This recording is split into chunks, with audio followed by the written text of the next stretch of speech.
بسم الله الرحمن الرحيم اللهم صل على سيدنا محمد وعلى آل سيدنا محمد وبارك وسلم. Inshallah, we continue with hadith number 6 from the 40 hadith regarding the virtues of Masjid Al-Aqsa. وعن حذيفة بن اليمان رضي الله تعالى عنه قال إن رسول الله صلى الله عليه وسلم قال لا اعتكاف إلا في المساجد الثلاثة المسجد الحرام ومسجد النبي ومسجد بيت المقدس البيهقي في سنن الكبرى. Hadith ibn al-Yaman radiallahu ta'ala anhu reports that the Messenger of Allah sallallahu alayhi wa sallam said, the most superior i'tikaf, seclusion, is that of the three masajid, al-Masjid al-Haram in Mecca, the Masjid of the Prophet sallallahu alayhi wa sallam in Medina, and the Masjid of Bayt al-Maqdis in Jerusalem. Al-Bayhaqi. From this hadith, we can see that Hudayfa radiallahu ta'ala anhu, who's the narrator, he actually held the opinion that there is no i'tikaf allowed in any other masajid besides these three masjids. Right? Because of this hadith of the Prophet sallallahu alaihi wasallam, he actually held this view. But there are other Sahaba who opposed him, like Abdullah ibn Mas'ud radiallahu ta'ala anhu and others, and they said that no, i'tikaf and seclusion is something that is allowed in other masajid as well.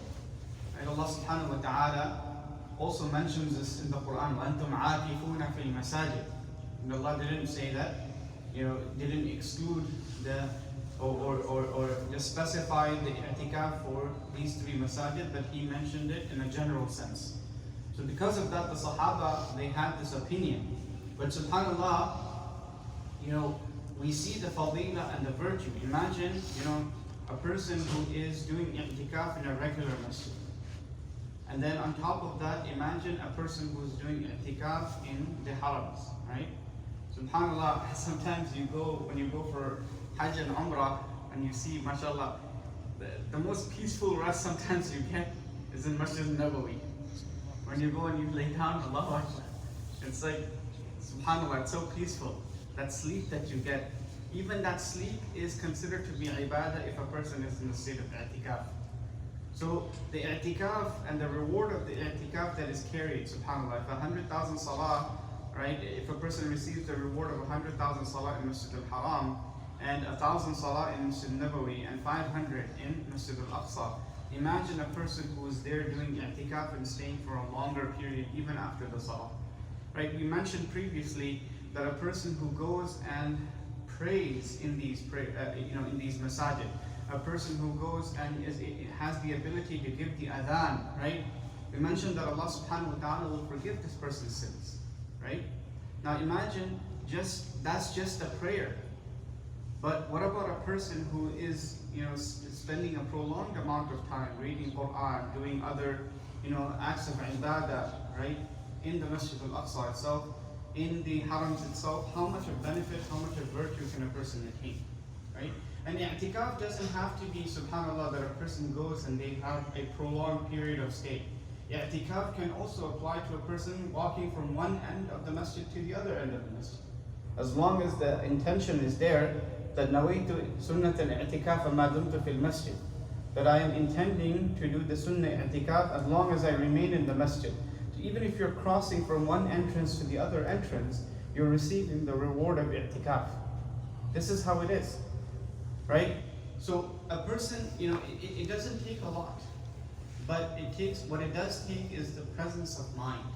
It takes the presence of mind, and this is exactly what we are trying to learn from these ahadith, that how can we bring to our mind the sacredness and the virtues that are contained within certain things, so that we can begin to value those things even more. SubhanAllah. So may Allah subhanahu wa ta'ala give us the reality of the virtues of Masjid Al-Aqsa, and allow us to learn from it, gain more nearness and closeness, inshallah. Tomorrow's khutbah, inshallah, will be, there's this campaign of misinformation that is being spread, especially in this whole situation.